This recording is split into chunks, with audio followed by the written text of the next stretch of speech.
On Memorial Day this past Monday, Jill and I visited Arlington National Cemetery. As we entered those hallowed grounds, we saw rows and rows of crosses among the rows of headstones with other emblems of belief, honoring those who paid the ultimate price on battlefields around the world. The day before, we visited Uvalde, Texas.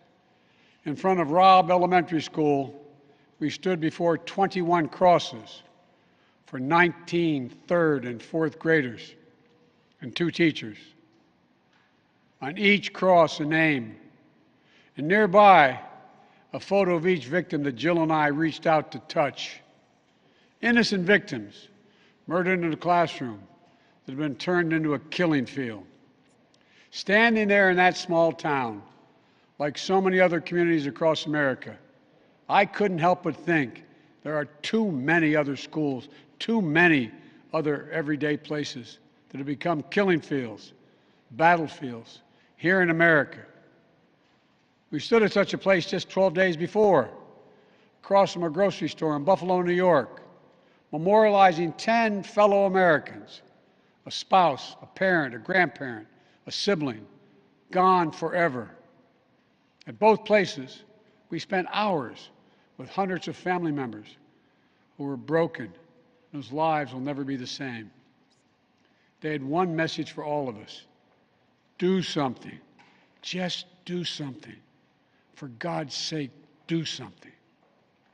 After Columbine, after Sandy Hook, after Charleston, after Orlando, after Las Vegas, after Parkland, nothing has been done. This time that can't be true. This time we must actually do something. The issue we face is one of conscience and common sense. For so many of you at home, I want to be very clear. This is not about taking away anyone's guns. It's not about vilifying gun owners. In fact, we believe we should be treating responsible gun owners as an example of how every gun owner should behave. I respect the culture and the tradition and the concerns of lawful gun owners. At the same time, the Second Amendment, like all other rights, is not absolute. It was Justice Scalia who wrote, and I quote, "Like most rights, the rights granted by the Second Amendment are not unlimited." Not unlimited. It never has been. There have always been limitations on what weapons you can own in America. For example, machine guns have been federally regulated for nearly 90 years, and this is still a free country. This isn't about taking away anyone's rights. It's about protecting children. It's about protecting families. It's about protecting whole communities. It's about protecting our freedom to go to school, to a grocery store, to a church, without being shot and killed. According to new data just released by the Center for Disease Control and Prevention, guns are the #1 killer of children in the United States of America. The #1 killer. More than car accidents, more than cancer. Over the last 2 decades, more school-age children have died from guns than on-duty police officers and active-duty military combined. Think about that. More kids than on-duty cops killed by guns. More kids than soldiers killed by guns. For God's sake, how much more carnage are we willing to accept? How many more innocent American lives must be taken before we say enough, enough? I know that we can't prevent every tragedy, but here's what I believe we have to do. Here's what the overwhelming majority of American people believe we must do. Here's what the families in Buffalo and Uvalde in Texas told us we must do. We need to ban assault weapons and high-capacity magazines. And if we can't ban assault weapons, then we should raise the age to purchase them from 18 to 21. Strengthen background checks, enact safe storage law and red flag laws. Repeal the immunity that protects gun manufacturers from liability. Address the mental health crisis deepening the trauma of gun violence and as a consequence of that violence. These are rational, common sense measures. Here's what it all means. It all means this. We should reinstate the assault weapons ban on high-capacity magazines that we passed in 1994 with bipartisan support in Congress and the support of law enforcement. 9 categories of semi-automatic weapons were included in that ban, like AK-47s and AR-15s. And in the 10 years it was law, mass shootings went down. But after Republicans let the law expire in 2004, and those weapons were allowed to be sold again, mass shootings tripled. Those are the facts. A few years ago, the family of the inventor of the AR-15 said he would have been horrified to know that its design was being used to slaughter children and other innocent lives instead of being used as a military weapon on the battlefields as it was designed. That's what it was designed for. Enough. Enough. We should limit how many rounds a weapon can hold. Why in God's name should an ordinary citizen be able to purchase an assault weapon that holds 30-round magazines that let mass shooters fire hundreds of bullets in a matter of minutes? The damage was so devastating in Uvalde, parents had to do DNA swabs to identify the remains of their children. 9 and 10-year-old children. Enough. We should expand background checks to keep guns out of the hands of felons, fugitives, and those under restraining orders. Stronger background checks are something that the vast majority of Americans, including the majority of gun owners, agree on. I also believe we should have safe storage laws and personal liability for not locking up your gun. The shooter in Sandy Hook came from a home full of guns. They were too easy to access. That's how he got the weapons.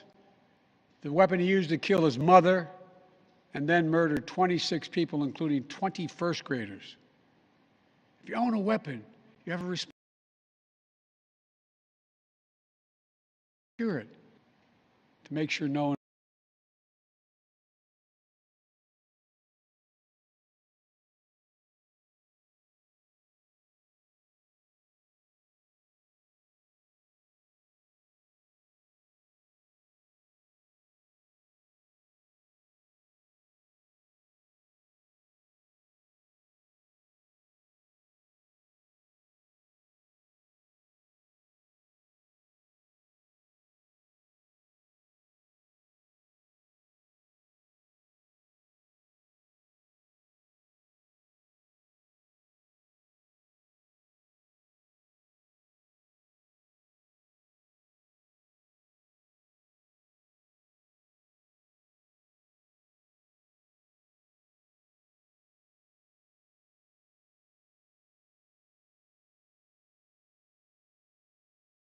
countless others suffering with invisible wounds. Red flag laws could have stopped both these shooters. In Uvalde, the shooter was 17 when he asked his sister to buy him an assault weapon. Knowing he'd be denied because he was too young to purchase one himself, she refused. But as soon as he turned 18, he purchased 2 assault weapons for himself. Because in Texas, you can be 18 years old and buy an assault weapon, even though you can't buy a pistol in Texas until you're 21. If we can't ban assault weapons, as we should, we must at least raise the age to be able to purchase one to 21. Look, I know some folks will say 18-year-olds can serve in the military and fire those weapons. But that's with training and supervision by the best trained experts in the world. Don't tell me raising the age won't make a difference. Enough. We should repeal the liability shield that often protects gun manufacturers from being sued for the death and destruction caused by their weapons. They're the only industry in this country that has that kind of immunity. Imagine if the tobacco industry had been immune from being sued, where we'd be today. The gun industry's special protections are outrageous. It must end.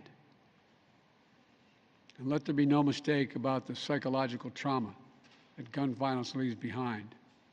Imagine being that little girl, that brave little girl in Uvalde, who smeared blood off her murdered friend's body onto her own face to lie still among the corpses in her classroom and pretend she was dead in order to stay alive. Imagine what it would be like for her to walk down the hallway of any school again. Imagine what it's like for children who experience this kind of trauma every day in school, in the streets, in communities all across America. Imagine what it's like for so many parents to hug their children goodbye in the morning, not sure whether they'll come back home. Unfortunately, too many people don't have to imagine that at all. Even before the pandemic, young people were already hurting. There's a serious youth mental health crisis in this country. We have to do something about it. That's why mental health is the heart of my unity agenda that I laid out in the State of the Union address this year. We must provide more school counselors, more school nurses, more mental health services for students and for teachers, more people volunteering as mentors to help young people succeed, more privacy protection and resources to keep kids safe from the harms of social media. This unity agenda won't fully heal the wounded souls, but it will help. It matters. I just told you what I'd do.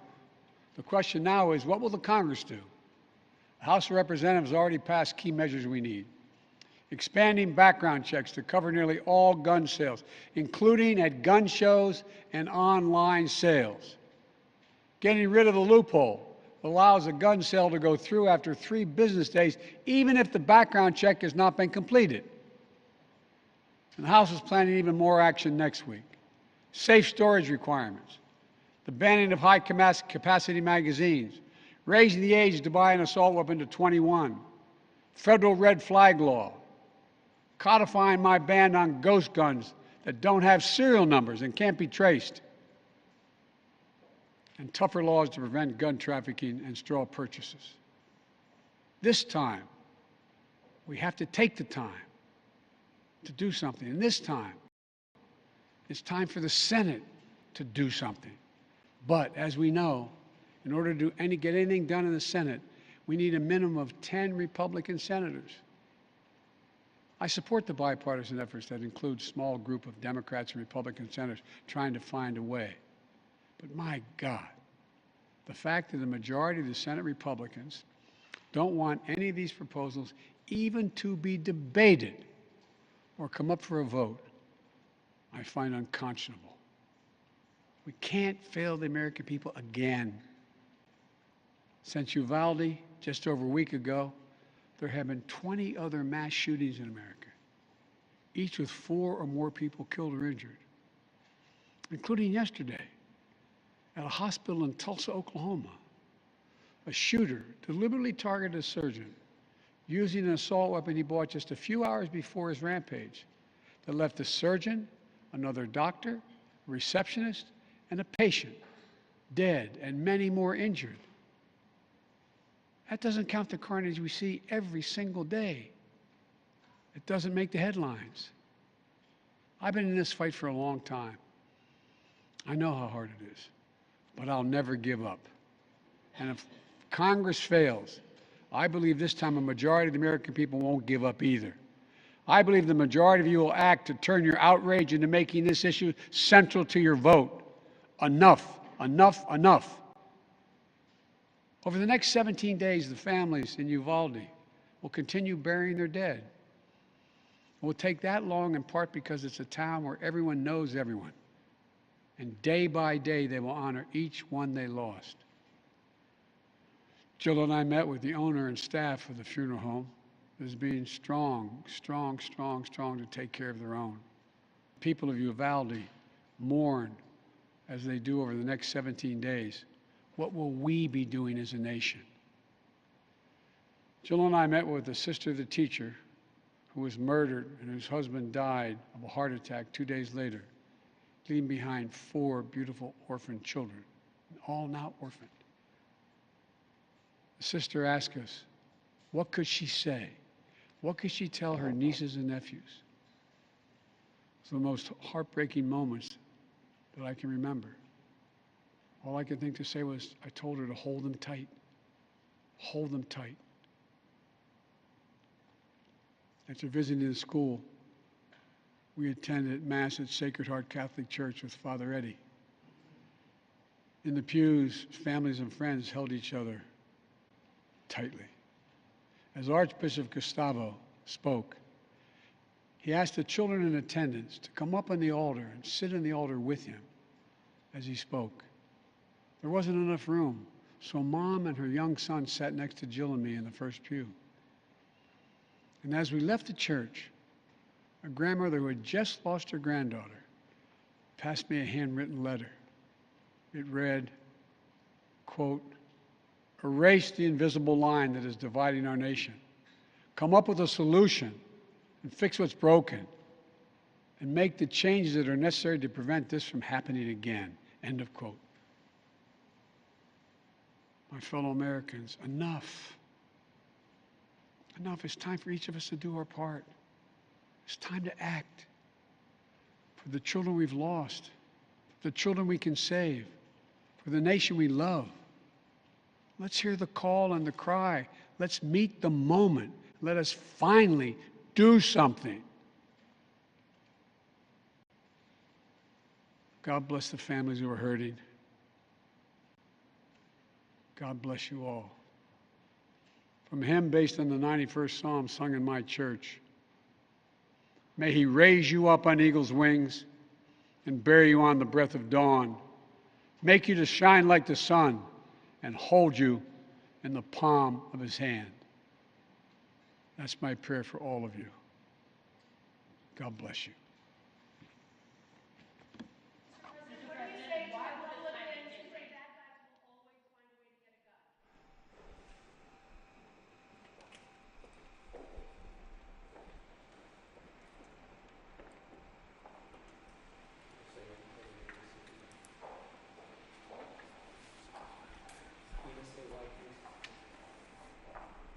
Stay up and stay away.